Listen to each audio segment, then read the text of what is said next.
Yo, welcome back to the channel. Back with another video. This time, we are here to talk about a specific fan base and why they cake for their fighters so tough. Now, if you know, David Benavidez beat Demetrius Andrade, so we're going to go ahead and cut to the point, bro. We want that fight next. And if we don't get it in May, we want it in September. With the explanation of why you got to fight somebody else in May. If you need a tune-up, just say you need a tune-up. But Canelo, my smoke ain't really for you necessarily. It's more so for your fan base in general. Your fan base feel like they have to protect you, even though you're a grown-ass man, and try to shield you away from anybody that the public feels like could beat you or a threat. And that ain't okay for the sport of boxing. It's actually ruining the sport of boxing, actually. Now, whether I feel like they could beat you or whether you could beat them or not, it's besides the point. The whole thing with the whole David Benavidez thing is you have all the belts, right? You fought everybody in the division except for that man, him and David Morrell. David Morrell don't have enough fights and ain't got the name on it. I understand it. But Benavidez, on the other hand, has earned his title shot. He fought the Eliminators. He won the interim. He beat three world champions in a row, but he beat Caleb Plant, who you beat too. And he beat Demetrius Andrade, somebody that's been calling you out for a while. He stopped him brutally and made him quit. No mas Benavidez.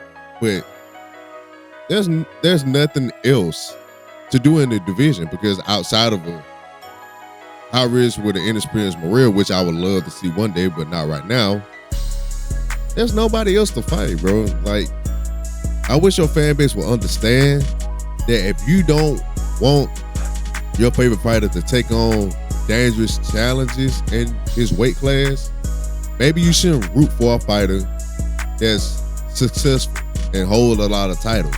Yes, we know you fought people before and you beaten people before. We understand that. But once you hold all the belts, that shit don't stop.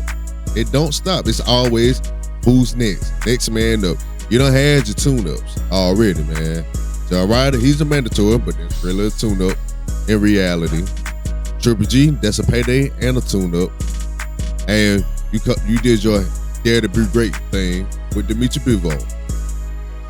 How about fight on a 168-pounder that's young, in their prime, and dangerous? You haven't done that since you won the undisputed title from Caleb Plant. You can call me a hater or whatever you want to call it, but that's the truth. You haven't done it. You fought one natural 168-pounder since you won the undisputed title. And that was John Ryder, that you could argue that was losing on the cards before Zach Parker had to forfeit the fight because of injury, which ain't your fault, but it's the truth. Your last fight was a 54-pounder. About a 60-pounder, Triple G brought him up. You fought John Ryder. That's the only 168-pounder that you fought, but you didn't stop him, even though you was fighting in a 14x14 playpen.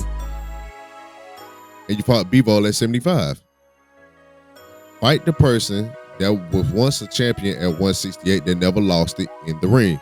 Now, it ain't your fault that he lost it outside of the ring, but since he had the weight issues and lost it on the scale 3 years ago, almost going on 4, he hasn't had a mistake since. He's beating everybody they put in front of him. He climbing the rankings. He found eliminator after eliminator. And being respectful when he calling you out. And on top of that, beating notable names. The things that you said that he would have to do to get a title shot, he's pretty much done it.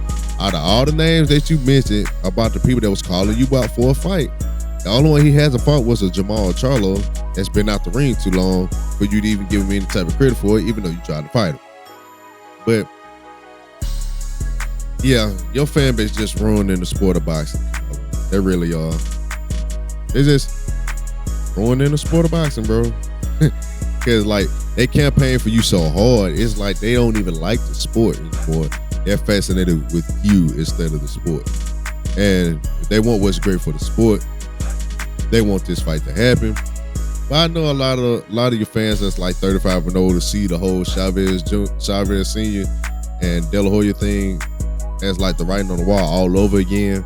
But it gotta happen one day, bro. So if you feel like you could really beat him, go ahead and beat him. But at the same time, we already know if you felt like that, you would have stopped that hype train a long time ago. But that's all I got for y'all.